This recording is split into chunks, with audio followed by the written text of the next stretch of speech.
বাংলাদেশে ঈদের সকাল মানেই হরেক রকমের সেমাই। সেমাই ছাড়া ঈদ যেন বাংলাদেশিদের কল্পনার বাইরে। ঈদের সকালে ঘরে ঘরে তৈরি হবে বাহারি সেমাই, আর পরিবার, বন্ধু বান্ধব, আত্মীয় স্বজন সবাই মিলে একসাথে সেমাই খাওয়ার দৃশ্যটি যেন এই দেশে ঈদের চিরচেনা রূপ।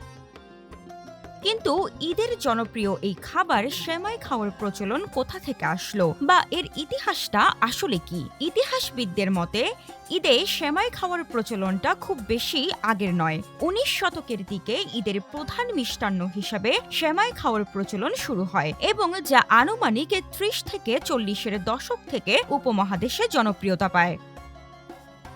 সেমাইয়ের ইতিহাস ঘাটলে দেখা যায়, মুঘল কিংবা তার আগে ভারতীয় উপমহাদেশে সেমাই শব্দটি খুঁজে পাওয়া যায় না। এমনকি মধ্যযুগের বাংলা সাহিত্যে হরেক রকমের খাবারের কথা উল্লেখ থাকলেও কোথাও সেমাইয়ের কোনো অস্তিত্ব পাওয়া যায়নি। তাই ভারতীয় উপমহাদেশে সেমাইয়ের প্রচলন কিভাবে শুরু হয়েছিল সেটা বলা খানিকটা মুশকিল। তবে অনেকের ধারণা ইটালির ভার্মিচেলি থেকে এই উপমহাদেশে সেমাই এসেছে, যদিও এই বক্তব্যের কোনো প্রমাণ আজ অবধি পাওয়া যায়নি। ভাষাবিদ ও সাহিত্যিক সুনীতি কুমার চট্টোপাধ্যায় তার বইয়ে লিখেছিলেন, সেমাই শব্দের উৎপত্তি আসলে গ্রিক শব্দ সেমিদালিস থেকে, যদিও এই শব্দের উৎপত্তির ব্যাপারটা সরাসরি ঘটেনি। সেমিদালিস শব্দের মূল অর্থ হলো ময়দা, যা কিনা এসেছে ফার্সি শব্দ থেকে। এই সেমিদালিস শব্দটি পরবর্তীতে সংস্কৃত ভাষায় প্রবেশ করে সমিদা রূপ ধারণ করে। সমিদা থেকেই তৈরি হয় সেমাই, সেমিয়া ইত্যাদি শব্দ। মূলত আলেকজান্ডারের ভারত আক্রমণের মধ্য দিয়ে গ্রিসের সঙ্গে ভারতের পরিচয় ঘটে, আর ঠিক সেই সময় খাদ্যদ্রব্য হিসাবে সেমিদালিস বা ময়দা শব্দটি ভারতে আসে বলে উল্লেখ করেছেন অনেক ইতিহাসবিদ ও গবেষক।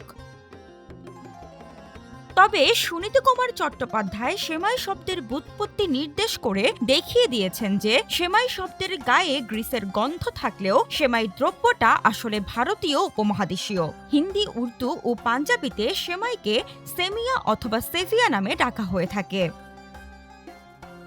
উপমহাদেশে প্রথম দিকে হাতে তৈরি সেমাই কিছুটা ব্যবসায়িকভাবে বিক্রির জন্য তৈরি হতো। পরবর্তীতে 50-এর দশকের দিকে যে ধরনের সেমাই তৈরির প্রচলন শুরু হয়, সেটিই মূলত আজকের প্রচলিত সেমাইয়ের রূপ। তবে ঈদের দিনে বা এই সময়ে সেমাইয়ের জনপ্রিয়তার মূল কারণ এটি দামে সস্তা এবং বানাতে অপেক্ষাকৃত কম সময় লাগে। বাংলাদেশ ছাড়াও ভারত ও পাকিস্তানে ঈদে সেমাই খাওয়ার রেওয়াজ রয়েছে, তবে অন্যান্য মুসলিম দেশগুলোতে ঈদে সেভাবে সেমাই খাওয়ার প্রচলন একেবারেই নেই বললেই চলে। ডেস্ক রিপোর্ট, আজকের পত্রিকা।